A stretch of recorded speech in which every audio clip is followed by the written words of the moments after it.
mais ronchons. Ce soir on va là où le Moyen-Âge serre les dents, là où le sang, le sexe et l'honneur mettent le feu aux archives, ce qu'ils appellent désordre inacceptable. Meurtre, infanticide, viol, scandale de lit, tout ce qui fait trembler la famille. Le village, la paroisse et la réputation. Basse qui grogne, guitare qui gratte, on ouvre le tiroir des coups mortels et des caresses qui détruisent des vies. Au Moyen-Âge, tuer, ce n'est pas qu'enlever un corps, c'est briser une maison entière. Le mari, c'est la force et le revenu. La femme, c'est l'honneur et l'avenir du nom. Quand on les frappe à mort, c'est tout un réseau de parents qui basculent dans la honte et la misère. Les registres racontent des coups de couteau, des embuscades au coin d'une rue, un voisin qui se venge, un rival qui attend la nuit. Et chaque fois derrière le sang, on entend la peur du désordre. Famille ruinée, héritage bloqué, voisins qui n'osent plus se parler. Désordre inacceptable, disent les juges quand la mort s'invite dans la maison. Ce n'est pas seulement un crime, c'est une fissure dans la société. Alors on montre l'exemple, on punit haut et fort pour rassurer ceux qui tremblent et faire taire ceux qui murmurent. Le plus insupportable, c'est le petit corps, infanticide, abandon. Ces histoires reviennent comme une nausée. Une mère qui cache sa grossesse, un père qui refuse le scandale, un bébé qu'on étouffe ou qu'on jette dans un fossé.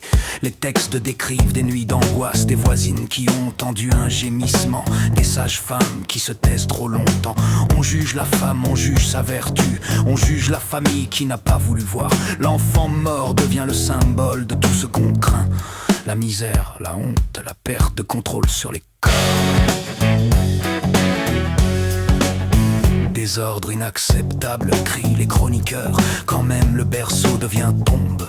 On condamne pour protéger l'ordre, mais aussi pour calmer l'horreur qu'on ne sait pas regarder en face. Alors on écrit l'affaire en lettres énormes pour convaincre que la justice a tout vu, tout compris, tout réparé. Il y a aussi le meurtre discret, celui qui ne hurle pas dans la rue. La coupe de vin trafiquée, le repas qui rend malade le mari, ou la femme qui s'éteint un peu trop vite. On soupçonne l'épouse, le domestique, le voisin jaloux. Le poison, c'est la trahison à l'intérieur du foyer. L'ennemi assis à table, les juges raffolent de ces histoires.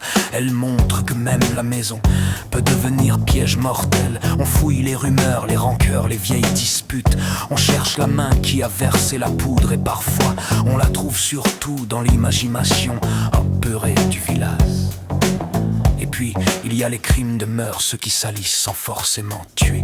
Viol, contrainte, abus de confiance, corps pris sans consentement, femmes marquées à vie. Les archives parlent de jeunes filles forcées, de servantes livrées à leur maître, de femmes qu'on ruine en une nuit.